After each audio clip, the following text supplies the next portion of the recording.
Notre enquête commence sur Internet. Nous allons écouter la parole d'imams qui prêchent en France. Pas n'importe lesquels, ceux-là sont salafistes, adeptes d'un islam rigoriste. C'est le cas de Rachid Abou Deifa. Dans une vidéo diffusée sur le web, devant des enfants, voici ce qu'il dit à propos de tous ceux qui aiment la musique. Sur ces gens-là et ces catégories de gens-là, eh bien il a dit, ils seront engloutis par la terre. Et ils seront transformés en singes et en porcs.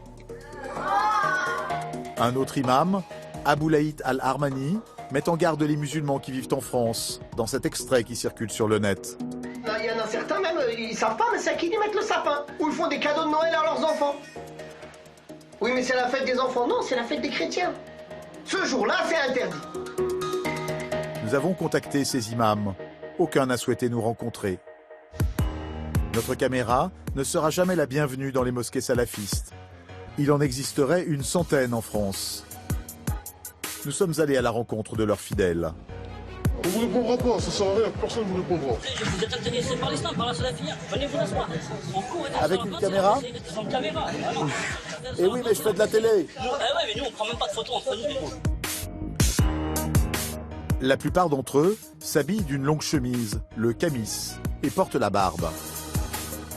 Ils seraient entre 10 000 et 20 000 en France. En enquêtant sur eux à partir d'octobre 2012, nous découvrons un monde parallèle où la mixité est proscrite. Moi, le rapport avec les hommes, j'en ai pas. J'aurais qu'un rapport avec mon mari et c'est tout, quoi. Je sais pas pourquoi je vais aller voir d'autres hommes. Comment vivent-ils? L'une de nos journalistes, infiltrée, a vécu une demande en mariage salafiste où le prétendant nous parlera polygamie. Si jamais tu acceptes la loi d'Allah comme quoi d'avoir plusieurs femmes, il n'y a pas de problème. Nous avons découvert une communauté minoritaire chez les musulmans, décidée à vivre à l'écart de tous ceux, musulmans ou non, qui ne partagent pas strictement ses convictions religieuses. Cet islam rigoriste amène-t-il à rompre avec la société française? Est-il compatible avec les lois de la République?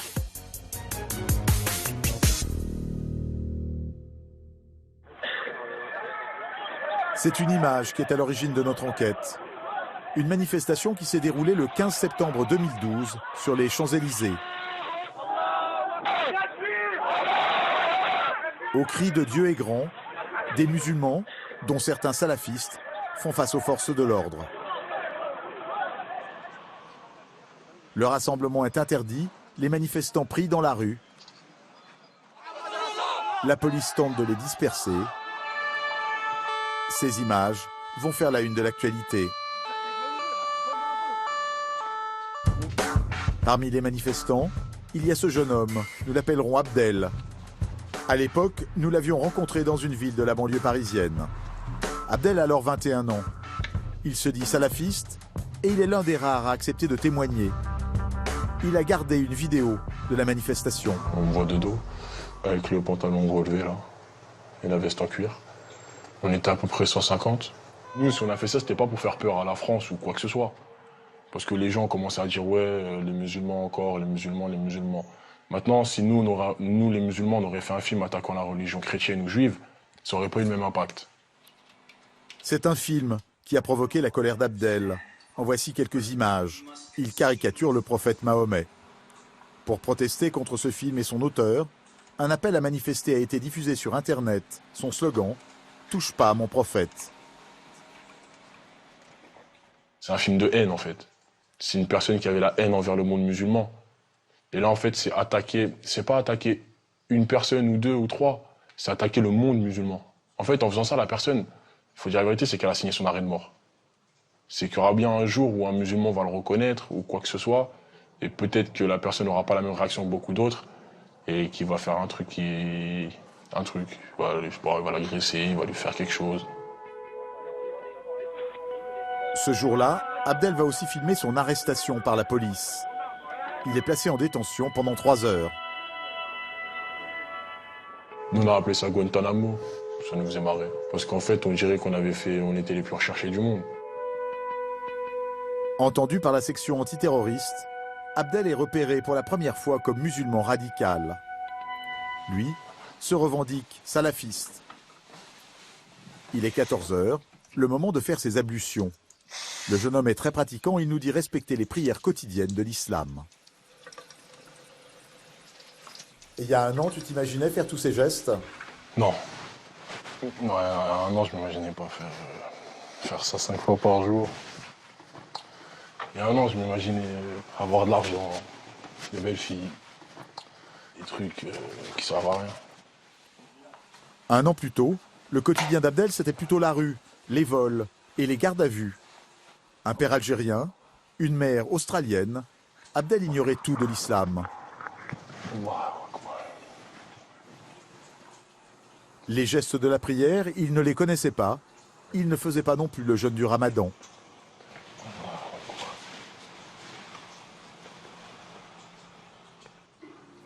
Abdel dit avoir appris dans des livres destinés aux enfants et aux débutants. Comme je ne parle pas spécialement arabe, on m'a offert ce livre. Et en une semaine, je connaissais déjà quelques sourates. Je savais déjà ce qu'il fallait dire pendant ma prière. Après voilà, c'est un livre qui apprend vite. Qui t'a offert le livre? Un frère. Un frère? Un musulman que je connais, avec qui je suis souvent. Le jeune homme est très évasif sur ceux qui l'ont initié à l'islam.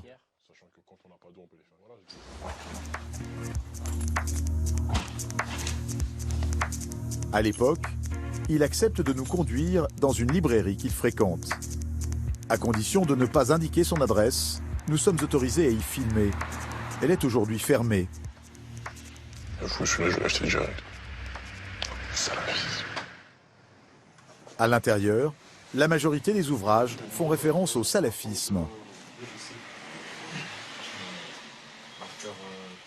Qu'est-ce que ce courant de l'islam? Le jeune homme sait à peine répondre. Moi, je préfère ça. Parce que je sais que les salafistes, ils suivent pas les mêmes choses exactement. C'est-à-dire? C'est-à-dire que les salafistes, comment expliquer? Ils suivent les gens qui étaient... C'est pas qu'ils suivent les gens qui étaient proches du prophète, ils font les mêmes choses que lui, en fait. Le salafisme, c'est simple, puisque c'est le libraire qui va nous éclairer sur ce que signifie suivre l'exemple du prophète et de ses compagnons. Je crois que c'est ce qu'ils font les compagnons, en fait. C'est ce qui rapproche le plus. En arabe, c'est la salafia. Et la salafia, c'est l'islam. Le prophète sallallahu alayhi wa sallam, par exemple, quand il fallait, je sais pas moi, couper la main d'un voleur, par exemple, ben voilà, ça c'est pas quelque chose qui a été inventé, c'est quelque chose qui a été révélé dans le Coran. Et ça, par exemple, des gens comme vous, vous allez dire que voilà, ça c'est une pratique de sauvage, c'est une pratique rigoriste. Voilà. Mais le problème, il n'est pas là. Le problème, c'est que nous, en tant que musulmans, on ne fait que suivre on ne fait que suivre la révélation. Être salafiste, c'est donc suivre l'islam des origines, tel qu'il a été révélé il y a 1400 ans, au temps du prophète Mahomet. Pour le libraire, cela veut dire appliquer strictement la charia, la loi de Dieu. Vous avez une loi, et nous, on en a une autre. Et les deux, ils ne peuvent pas se mélanger. Donc, chacun reste chez soi. Chacun ses lois. Tout simplement. Oui, mais là, vous êtes en France. Comment vous faites? Eh ben, on part, tout simplement. Hein? On va chercher à partir, tout simplement. Ah bon? Ah bah oui. Ah oui, c'est ça, on peut pas être musulman et vouloir pratiquer sa religion correctement et rester en France. C'est pas possible. C'est impossible. Comment on peut pratiquer la religion en France? Beaucoup de jeunes salafistes vont vivre au Yémen, en Égypte. Certains sont aussi partis faire le djihad en Syrie. Au nom de sa foi, Abdel se disait alors prêt à partir lui aussi en Algérie. Moi, si demain j'ai l'occasion de trouver un travail à l'étranger, dans mon pays, avec une maison, tout ça, je pars. Ton pays, c'est-à-dire? L'Algérie. Pourtant, tu as la nationalité française. Ouais, mais c'est pas moi qui l'ai choisi. Le jour où je suis né, je pouvais pas parler, je pensais pas, j'étais pas conscient, on va dire. Nos parents, ils sont venus en France, pourquoi? Pour que nous, on ait une bonne éducation, pour plein de choses comme ça. Sauf qu'au jour d'aujourd'hui, si on regarde bien, il faut dire la vérité, on va pas généraliser non plus, mais tous les Noirs et les Arabes, il faut voir où est-ce qu'ils sont. Tous dans des cités, les trois quarts. C'est un message pour nous dire dégager, en gros, c'est ça. C'est un message pour nous dire rentrer chez vous. Un sentiment de rejet. Est-ce cela qui a poussé Abdel vers le salafisme? Nous n'en saurons pas plus. Il est aujourd'hui en détention pour trafic de stupéfiants. Le salafisme est un courant très présent sur Internet. Les imams qui prêchent en France retransmettent volontiers leurs conférences, leurs discours, comme Rachid Abou Deifa, l'imam qui condamnait la musique. Après les attentats de novembre dernier, sa mosquée à Brest est perquisitionnée, comme d'autres lieux de culte et associations salafistes. Aucune suite judiciaire n'est donnée. Lui a toujours dénoncé la violence commise au nom de l'islam. Écoutez ce qu'il déclare au lendemain des attaques de Paris et de Saint-Denis. Ces actes inqualifiables, ces actes barbares commis par des terroristes hier à Paris, qu'on le veuille ou non, c'est des actes revendiqués au nom de l'islam. D'où l'importance de se justifier, de rappeler haut et fort, avec fermeté, clairement, sans ambiguïté, que ces actes n'ont rien à voir avec l'islam. En France, la très grande majorité des salafistes condamnent la violence. En revanche, ils prônent un islam rigoriste, parfois dans des instituts religieux. Là non plus, nous n'étions pas les bienvenus. Alors, nous avons décidé d'infiltrer l'un d'entre eux. Nous sommes en janvier 2013. 2 de nos journalistes, une femme et un homme, se présentent comme de jeunes musulmans qui s'intéressent au salafisme. Ils sont équipés de caméras cachées.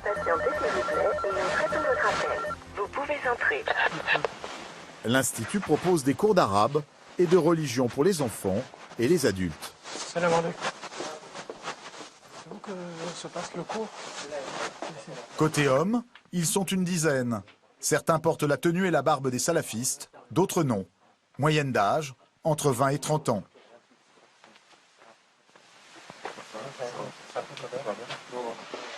Les femmes, elles, se rendent dans une salle mitoyenne. Salam alaikum. Salam alaikum. La mixité en dehors du mariage est proscrite. Toutes portent le djilbab, un grand voile qui cache le corps excepté le visage.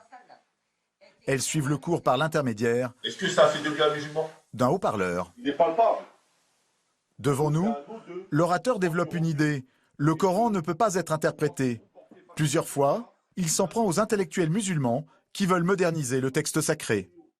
Les intellectuels musulmans, qui veulent expliquer les textes du Coran et de la Sunna selon leur raison, selon leur vécu, selon leur passion. Et ils parlent bien, et ils passent avec bien habillés. Ils disent, oui, j'ai fait telle étude, j'ai le droit de parler.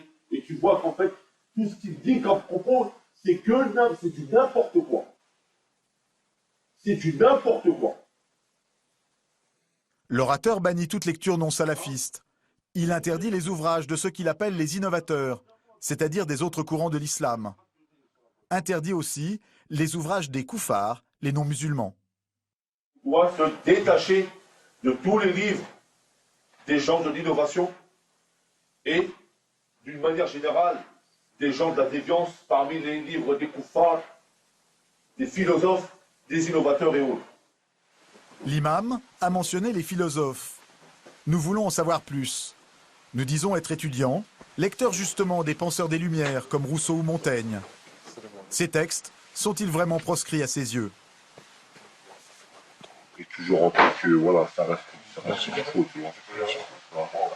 Et dès que t'es plus sommé de les lire, détachant. Vous conseillez d'arrêter après. Ah ouais, d'arrêter, c'est comme ça, là, on va finir par planter. C'est des livres qui ramènent justement tout le doute. À l'entendre, la lecture des philosophes constituerait un danger pour la foi. Qui a été sauvé qui est rentré dans ce genre de choses qui a été sauvé. Mais vraiment, pour être préservé d'ambiguïté, il faut vraiment penser à la science religieuse. Plus tu apprends, plus tu fais un rempli, plus tu acquiers des certitudes. En gros, c'est ça. On va commencer avec Après 2h30 de cours, les élèves ne s'attardent pas. Impossible pour nous d'établir un dialogue. Aujourd'hui, le centre dispense toujours ce type d'enseignement.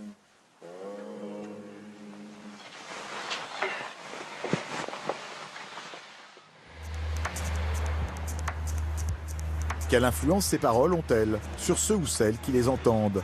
Comment vivent au quotidien les femmes qui affirment suivre la salafia? Début 2013, nous avions pu rencontrer l'une de ces femmes lors d'une conférence. Une association non salafiste organise un débat sur le mariage destiné aux musulmans. Dans l'assistance, nous remarquons une femme qui porte le niqab, le voile intégral. Nous décidons de l'aborder alors qu'elle fait son shopping en marge du débat. J'ai gris, j'ai noir, bon ça choque un peu plus. Donc quand je mets du noir, je mets les gants et le niqab marron pour que ça passe un peu mieux. Un peu fashion, voilà. Mais moi là-bas je suis très coquette. Très. Cette jeune femme qui aime la mode ne se revendique pas salafiste. Elle affirme pourtant vouloir vivre elle aussi comme au temps du prophète. Par exemple, les femmes du prophète sallallahu alayhi wa sallam, elles portaient le niqab. Donc on se dit, si les hommes doivent suivre le prophète sallallahu alayhi wa sallam, nous les femmes, qui on doit suivre? Les femmes du prophète sallallahu alayhi wa sallam. Nous l'appellerons Jessica, elle a 19 ans et accepte de nous revoir. À l'époque, elle porte le niqab même dans la rue, comme ici en plein cœur de Paris. Elle le sait bien, elle est hors la loi. En France, le port du voile intégral est interdit dans les espaces publics. Moi, ma vie, elle change pas qu'il y ait la loi ou pas. Hein. J'ai envie de vous dire, la police, elle m'arrête. Je fais preuve de patience, c'est une épreuve. Alhamdoulilah, je m'en fiche. Et vous êtes arrivé à arrêter? Oui, 2 fois. Et ça se passe comment? Ça se passe comment? Bah moi, ça s'est pas si bien, en général, alhamdoulilah, parce qu'ils ont vu que de toute façon, j'allais pas l'enlever. Quoi qu'il arrive, ils le savent très bien. Mais alors, qu'est-ce qu'ils vous demandent? Ils nous demandent, bah voilà, ils viennent nous voir, ils nous disent oui, vous savez que c'est interdit. Je leur dis, bah bien sûr que je sais que c'est interdit. Après, ils me disent, bah vous devez cesser cette interdiction sur le champ. Je dis, mais je la cesserai pas, désolé de devoir vous le dire, mais je la cesserai pas. Après, ils me disent, bah vous devez nous suivre au poste, mais avec plaisir, il n'y a pas de souci, je vous suis au poste. Un père d'origine cubaine, une mère d'origine marocaine. La jeune femme s'est tournée vers la religion au lycée. Elle est célibataire, elle vit alors chez sa tante, mais ne souhaite pas nous accueillir chez elle. Son mode de vie, Jessica le puise dans des livres, elle accepte de nous les montrer. C'est quoi ce livre? C'est quoi? C'est les bons comportements des... Fatwa des femmes, c'est les grands chirs. Donc Ibn Baz, Al-Albani, Ibn Taymin et d'autres. Ces auteurs sont des religieux saoudiens, considérés comme les théoriciens du salafisme. Ils prônent des pratiques qui datent de l'époque du prophète Mahomet. Vous vous posez quel type de questions, par exemple? Des questions de femmes. Ouais, après c'est vraiment ciblé sur les femmes. Donc là, je vous avoue que j'ai un peu de pudeur par rapport à ça. Bah, par exemple, là, si on pouvait serrer la main à un homme. Mais non. L'une des références de Jessica s'intitule « Conseil aux femmes musulmanes ».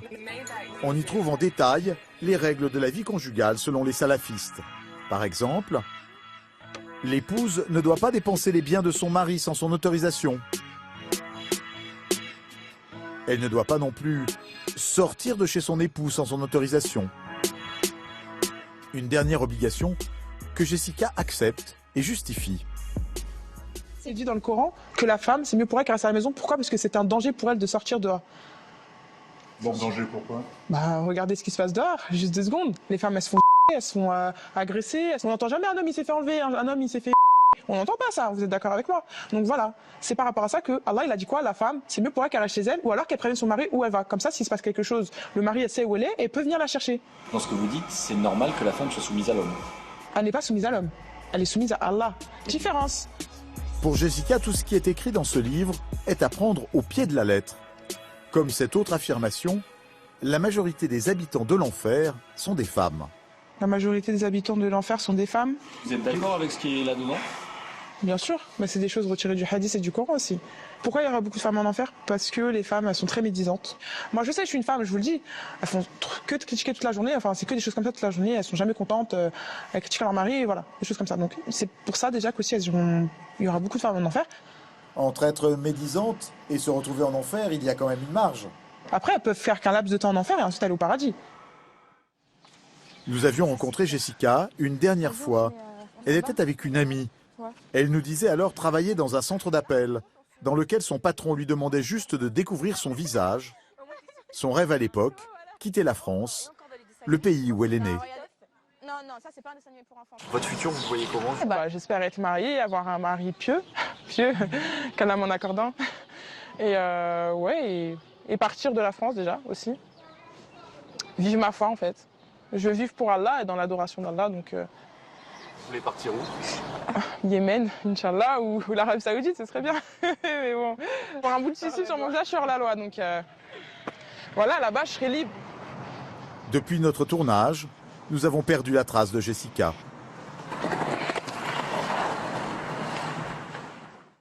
Des femmes, nous en avions rencontré d'autres, à l'occasion d'une soirée privée.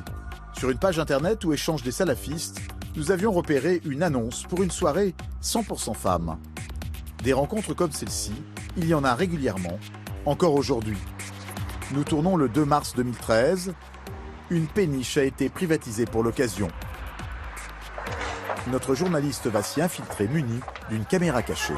Salam alaikum. En préambule à la soirée, une après-midi shopping a été organisée. Il y a des dizaines de stands. À la vente, produits cosmétiques importés du Moyen-Orient ou vêtements traditionnels, dont le fameux djilbab. Ah, c'est Dubaï, ça vient de Dubaï. Ah ouais. J'ai dit, mais ça, c'est sûr, Dubaï. T'as du micro-fibre léger pour l'été, tu vois. T'as un peu plus d'épais pour l'hiver, tu vois. Au niveau des djilbabs, t'as un peu de tout. Il y a aussi des jouets d'éveil islamique destinés aux enfants en bas âge. C'est des veilleuses avec le Coran, comme c'est une petite veilleuse. Mignon, c'est sympa, les mamans, ils adorent, les enfants aussi. La date, c'est Dora, c'est Solat. Ouais. Ou encore cette tablette. Les prières, les Dora du matin quand tu te réveilles.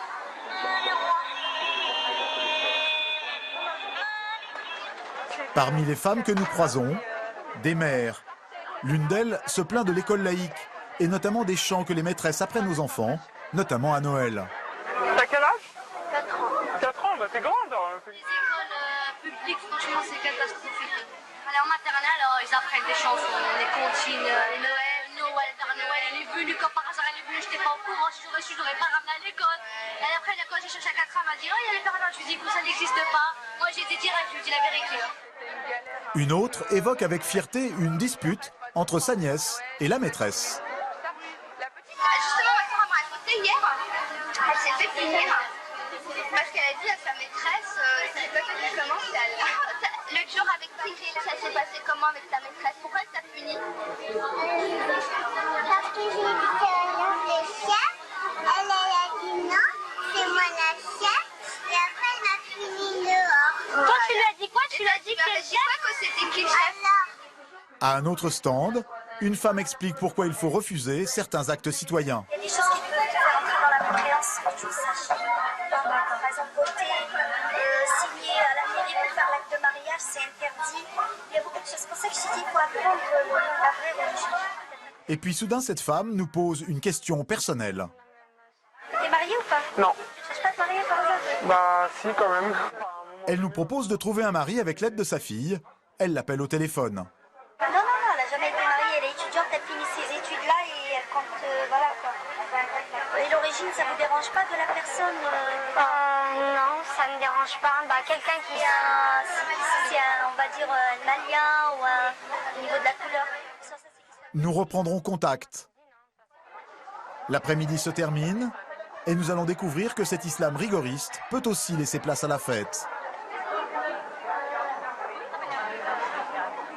Il est 20h. La musique fait partie de ce que les salafistes classent parmi les interdits. Alors les organisateurs ont engagé un orchestre particulier. Un groupe de femmes pour des chants religieux, accompagnés de tambours, seul instrument autorisé.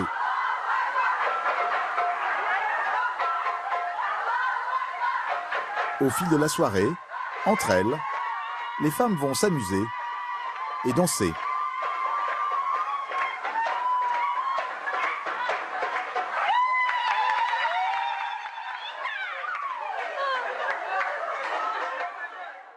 Allô? Oui. Oui, bonjour, je me présente, je m'appelle Zahira. J'ai rencontré... Le lendemain, nous appelons le contact pour la proposition de mariage. Elle me disait que... Parce que moi, je sais qu'il y a un copain à mon mari qui cherche à se marier, là. Je peux toujours faire une muqabala. C'est quoi une muqabala? Non, je sais pas. En fait, tu viens, tu vois le frère, tu vois. Mais en fait, c'est pas une demande en mariage, mais rien du tout. C'est juste, vous voyez est-ce que vous êtes compatible ou pas, tu vois. Nous avions pris rendez-vous 2 jours plus tard, en banlieue parisienne. La muqabala, la rencontre, va se dérouler dans l'appartement de la femme que nous avons eue au téléphone. Alhamdoulilah. Merci de m'accueillir, hein. Ouais. Nous filmons en caméra cachée. Merci, barakallahu fik. 2 hommes arrivent, portant barbe et djellaba. Salam alaikum. Salam alaikum. En djellaba à carreaux, le salafiste qui cherche une épouse s'installe face à nous. Il est accompagné par l'homme de la maison qui fera office de chaperon. Comme le veulent les règles de la Moukabala, ce tuteur reste présent pendant toute la rencontre. Ça fait pas très longtemps que je suis dans la religion, donc... Le prétendant évite notre regard. Français d'origine marocaine, c'est un commerçant de 28 ans. Très vite, il nous dit ce qu'implique le mariage, selon lui, pour la femme. Ça